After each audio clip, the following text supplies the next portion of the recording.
Hey everybody, it's Adam Lugsch-Tehle, existential and lifestyle coach, and your go-to guy for navigating life's twists and turns.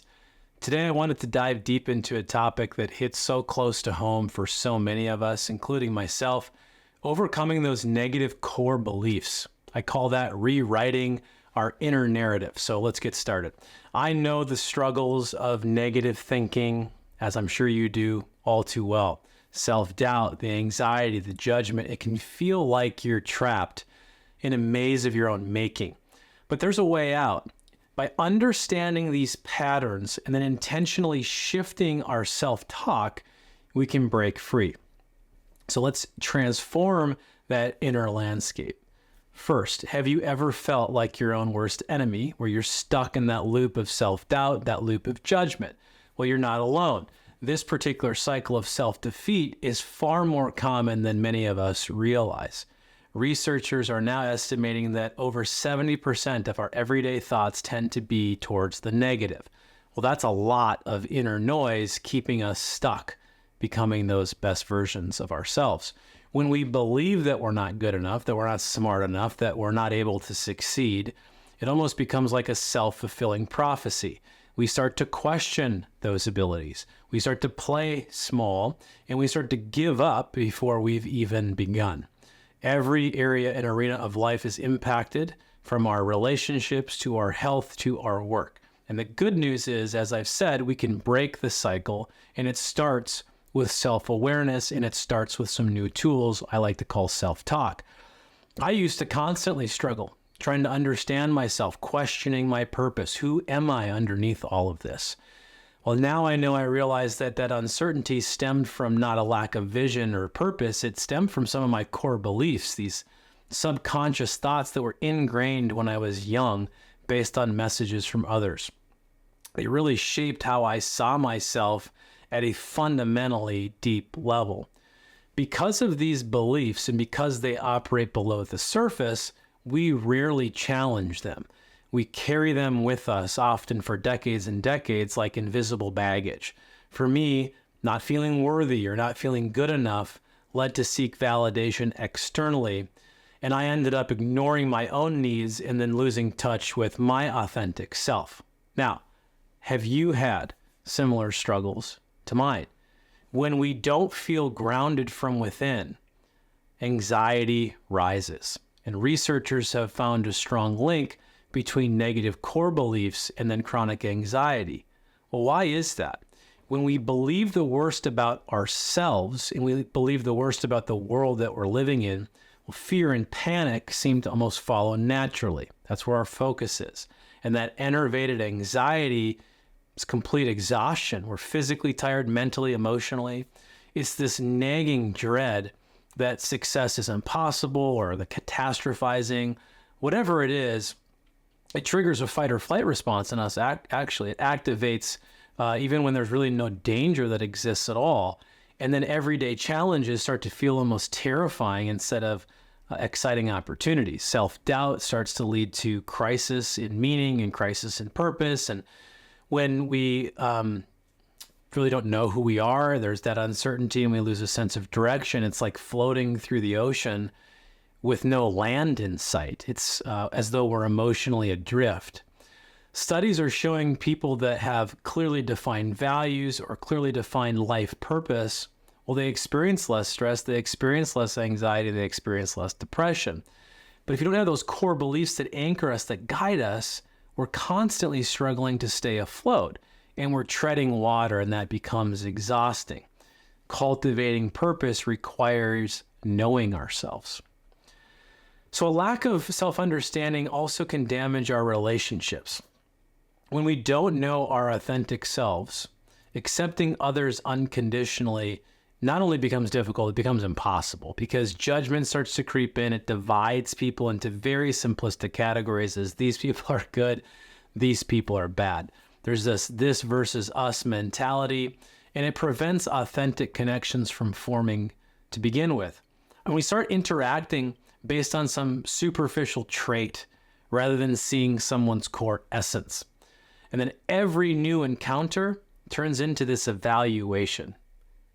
I'm not sure if you can relate to interacting in this way, but I certainly have, and it's tiring, and real intimacy in no way remains possible. Now, imagine all these struggles, they're converging at once. You've got self-doubt, you've got anxiety, you've got lack of purpose, you've got judgment. It's no wonder why these emotions end up feeling like a wrecking ball and we just can't stop them. When we don't understand ourselves or feel like we're in control of our inner world, our emotions take over. They're in the driver's seat. So instead of responding consciously, we are reacting. And these minor frustrations become rage. Disappointment crushes our spirit entirely.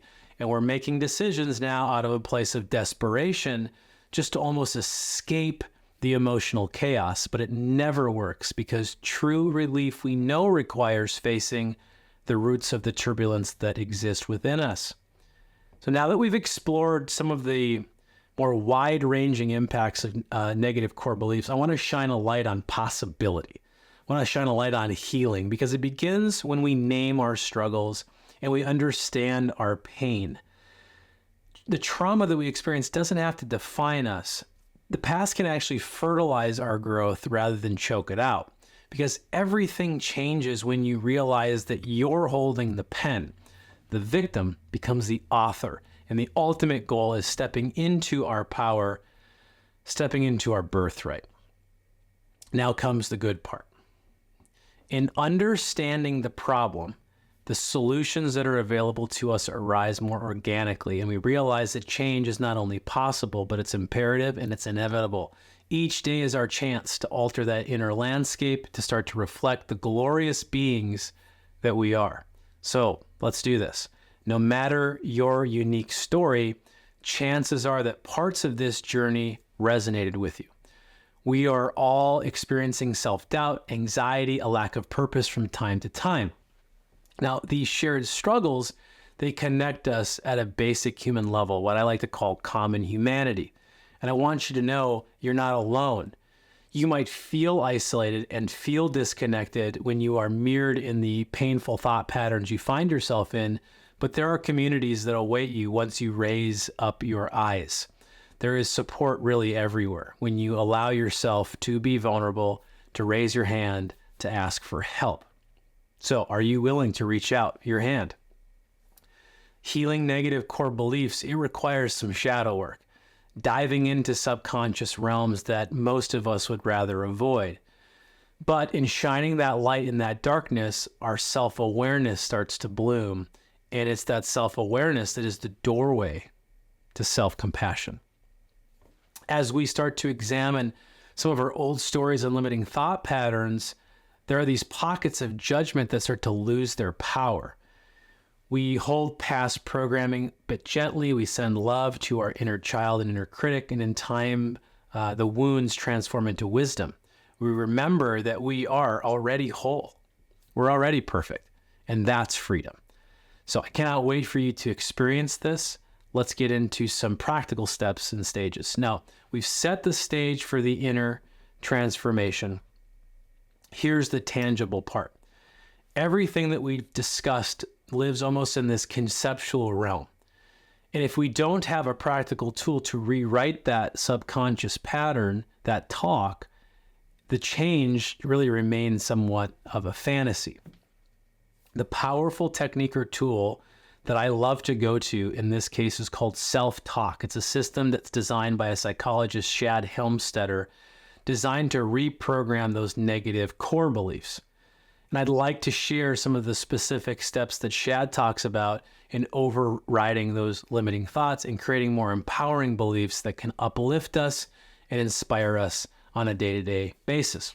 Now, Helmstetter's work builds on years and years and years of research that shows how much self-talk actually shapes neural pathways in the brain. So by consciously directing our inner voice with more empowering messages, we are literally physically altering thought patterns. And then in time, those new beliefs take root at the core of our being. So this is not just some superficial, positive, woo-woo thinking stuff. It's consistent inner dialogue that then transforms how we see ourselves and what literally feels possible. I suggest somewhat of a daily practice between 10 or 15 minutes in the morning, maybe in the evening. As Helmstetter says, we must talk repeatedly to the mind to educate the heart, and I have found that to be true. Now, the self-talk system includes specific visualization exercises. It includes images. It's really designed to imprint our desired beliefs.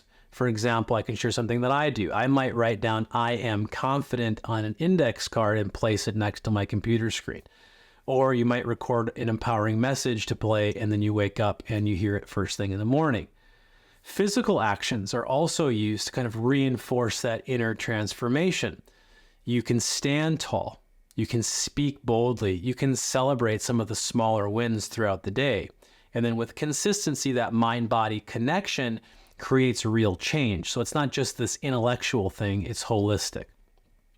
We start to embody self-trust. We walk with pride, Amy Cuddy style, I like to say. So I want you to imagine, as a thought experiment, two versions of yourself a year from today.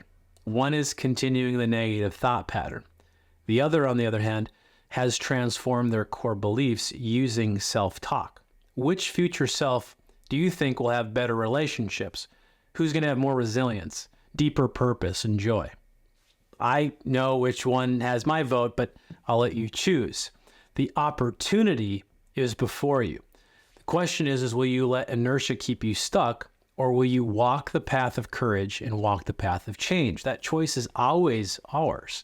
And I believe in our inner wisdom to choose growth and greatness, because we've always had this inside of us, that truth and that greatness. Today we explored the painful impacts of negative core beliefs, as well as a tool called self-talk to rewrite these patterns. Everything needed for transformation, as I say, resides within us already. But living intentionally, not passively accepting that old programming, that takes a fair bit of courage. And I want to invite you right now to reflect. What's one belief that you're ready to shift today? Just focus here and keep it really simple. And I want you to write an affirmation and a post-it note, and I want you to make that public. Identity evolves. It evolves one step at a time. Once we conquer the inner critic through self-talk, those ripples start to spread outward. We become empowered to challenge those limiting narratives in our own communities.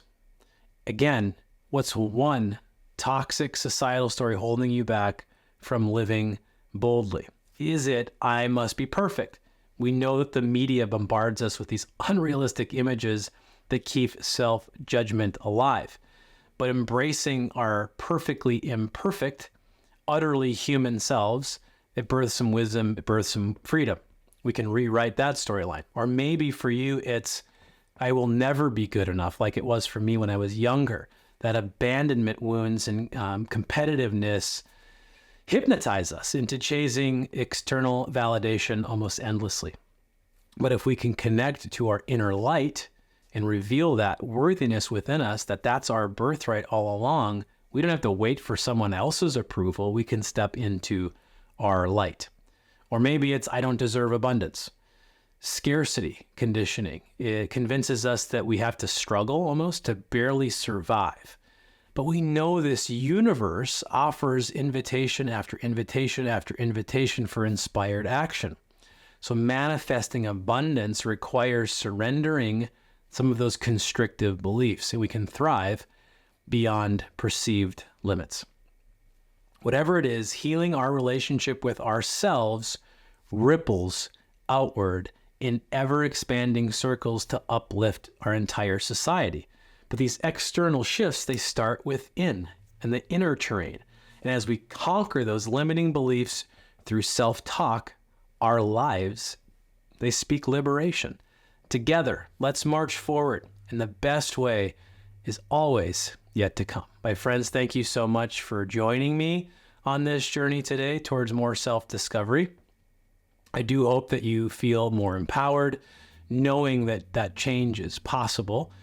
You've always had that magic inside you, and sometimes we just need to help remember that it's always there. If this video in any way resonated, or you want additional support shifting those core beliefs, hit that subscribe button below. We'll be back again next week, of course, but until then, I want you to listen to your heart. It's got all the answers. It always has the answers. And as always, here's to living unstoppably free together today.